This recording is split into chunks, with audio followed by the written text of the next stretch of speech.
All right, round of applause for Lady B.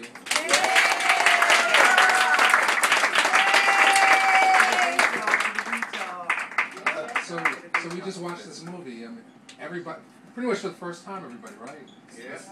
That's the vibe I'm getting.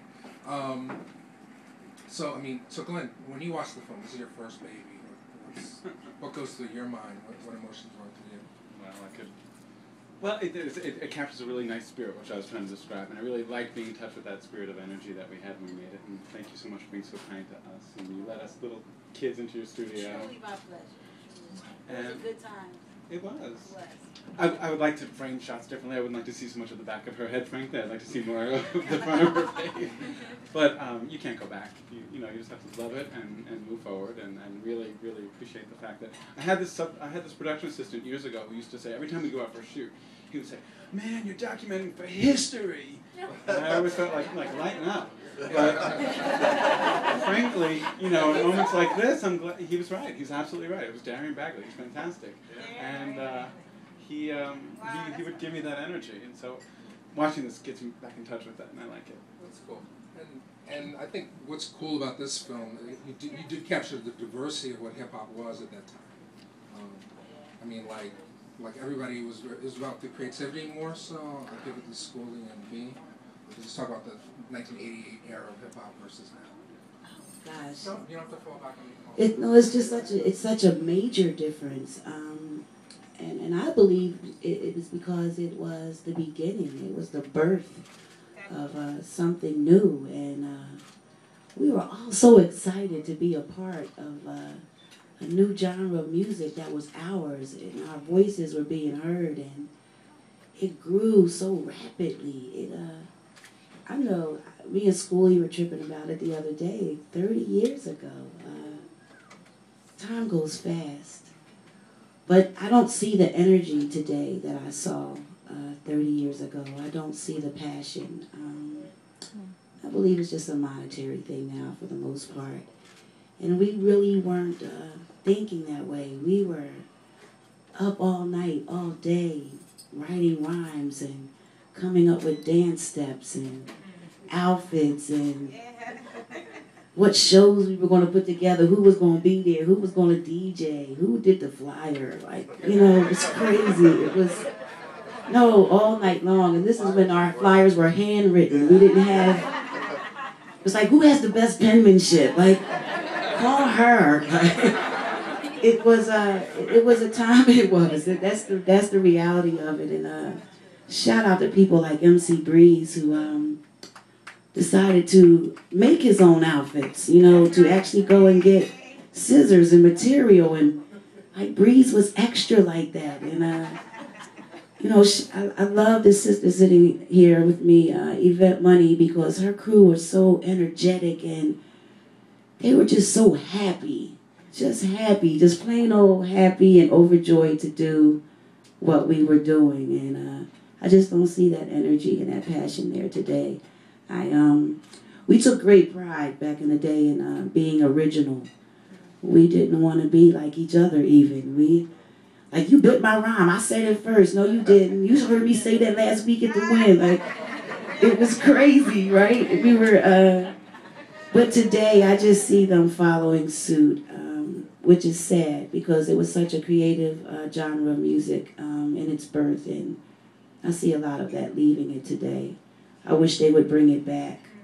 I really would. I wish they would come and see movies like the ones you saw tonight. And I wish we would leave here tonight and go and tell our children and teach our children about what it is.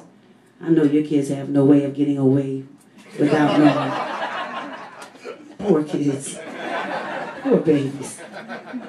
But no, seriously, I mean that. I think hip-hop history, you know, just as jazz history was lost somewhere. And we have to pick it back up. We have to preserve it. We have to make sure that this generation knows and feels that passion. And if nothing else, that they learn and feel and appreciate and respect the fact that we knocked down a lot of doors. If nothing else, to bring this genre to the masses. This was an underground, independently owned, money scratched up and saved sold out of the trunk of your car kind of business, if you will. And we all know what corporate America does when it gets its hands on something. But that's what happened to hip-hop. It's a shame.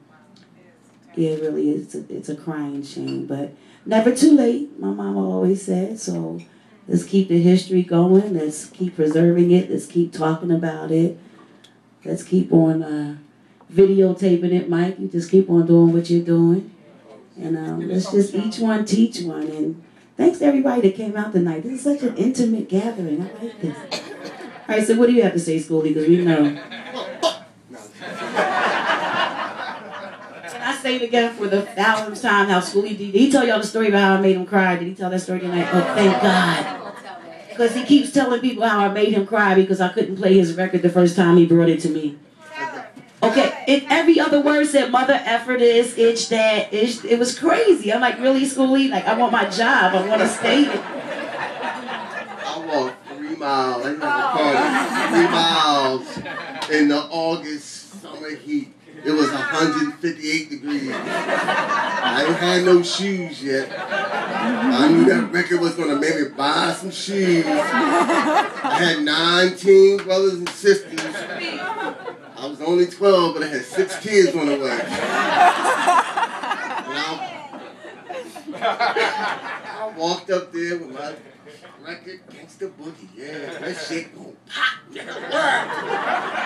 Get in there, on the corner, selling some earth. What's wrong, Lady+B? You gonna play my shit? Weed, come on, weed. You smoke weed 6 times. You sold crack 12. We can't play that. I didn't know. You know what? We were innocent. I didn't know she couldn't play that. If it was a record. You know, now you think about it, you probably didn't even know there was an FCC rule about. I didn't. I grew up listening to Richard Pryor, Wild Man Steve. You know what I'm saying? Red Fox.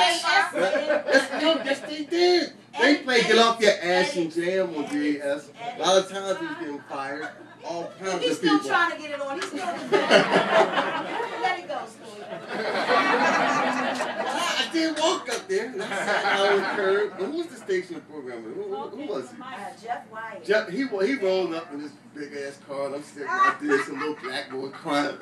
What's wrong, little boy? Hey, we won't play off record just because I'm cussing. And he brought it in. You remember, buddy, listened to it. Said, we'll edit that and we'll play it in 2 weeks. And a 7-minute record ended up being 2.5. We took out most of his lyrics. We played it though. We played it. And that started our relationship. That is a great That's a great